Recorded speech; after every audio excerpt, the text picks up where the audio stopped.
Have you ever looked at your bank account and asked yourself, why am I working so hard for so little return? Have you ever wondered where your money goes, even if you're growing at an exponential rate in your business?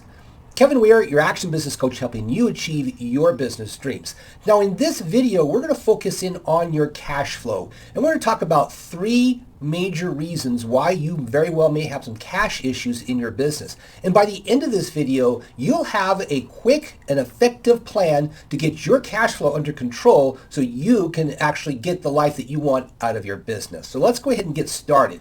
You may have heard of this term before. Revenue is vanity, profit is sanity.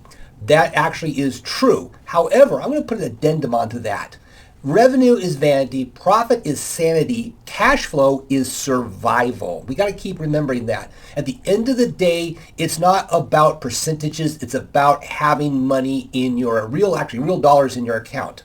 See, you can't fix cash flow by working harder. You have to find where the leaks are coming from and plug the leaks so that you can retain more of your money. So let's go ahead and dive into this. There's three main areas that I see that a lot of business owners are dealing with when it comes to cash flow. The first one is what I call your accounts receivable nightmare.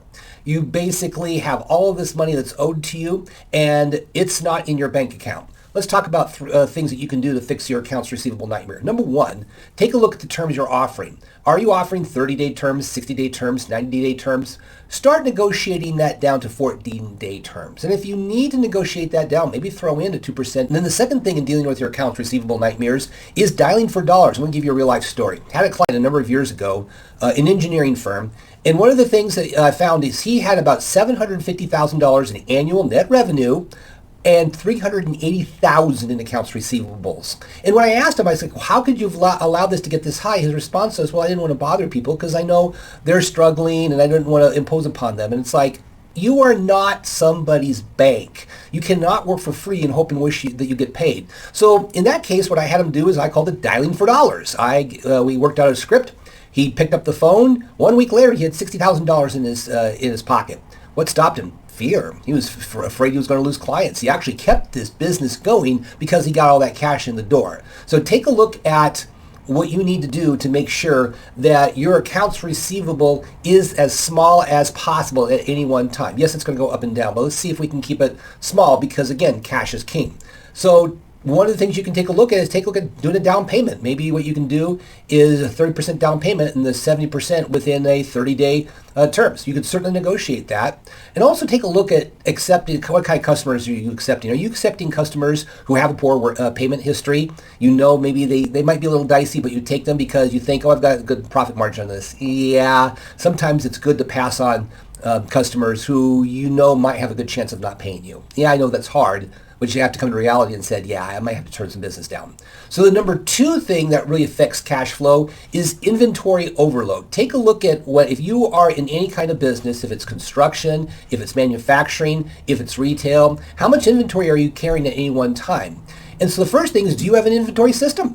A lot of times people just order what they think they need, throw it in inventory with the attitude of, well, it's going to be put into use at some point. No, you need to have a thought-through process of how to actually control your inventory. How do you order? How do you track? How do you calculate when is the next best order to put in place? A lot of systems out there to do that. Something you need to take a look at your business. Now, also, you cannot be fooled by buying inventory at a discount because you're friends with the supplier or they give you what may be seeming like a really good deal. I had a client one time, cabinet manufacturer, and when I was walking through his plant, I just saw huge amounts of inventory, and I asked him, I said, how long does it take to get a lot of this inventory through? He goes, 8, 9, maybe 10 months, and I said, why do you buy so much inventory? He says, well, we get a good discount on volume purchases. I said, I want you to think about this right now. And I told him this. I said, think about $1 taped on every piece of inventory that's going to sit there for the next 6, 7, 8 months. I said, how much money are you making off those dollar bills taped to that inventory? He goes, well, none. I said, that's exactly right. And if we take a look at the calculations, that discount you supposedly got actually gets burned up by the inventory sitting there doing nothing. So take a look at what you need to do to get that inventory down. And here's the thing. Look at liquidating some dead inventory. So now the third thing that affects cash flow is untrackable expenses. We basically have so many little things that we spend money on. Maybe it's subscriptions. Maybe it's a software package that you don't use anymore, but you get charged on it monthly on a credit card and you don't know where that is. Insurance policies that are no longer effective, but you're paying on it still. You need to basically take a look at what is out there, start tracking it, start dealing with those, and maybe start getting rid of those small little things. And some people have said, it's only a couple $100 a month, and I've got better things to do. Well, multiply that over a year, over 3 years, over 5 years, over 10 years, and that's real money. You might as well make the investment now to audit some of those expenses in your business and get rid of those expenses that you're doing nothing with. So let's talk about the fix to those three main things. Number one, forecast cash weekly, not monthly, but weekly. You should have a weekly forecast of how much money you know what's going to come in, or at least estimate what's going to come in, how much is going to go out the door, what's the difference between the two. Number two is you basically need to look at negotiating terms with your suppliers. Again, can you get better terms from your supplier? I know some people said, well, gee, you're telling customers to pay you faster. Now you're telling me to pay vendors slower. Yeah, I am. Because, again, here's the whole thing. This is a win-win. Maybe you will forego a discount by paying cash to stretch out your payment to a vendor. Perhaps that's going to be a win-win for them and for you. I don't know.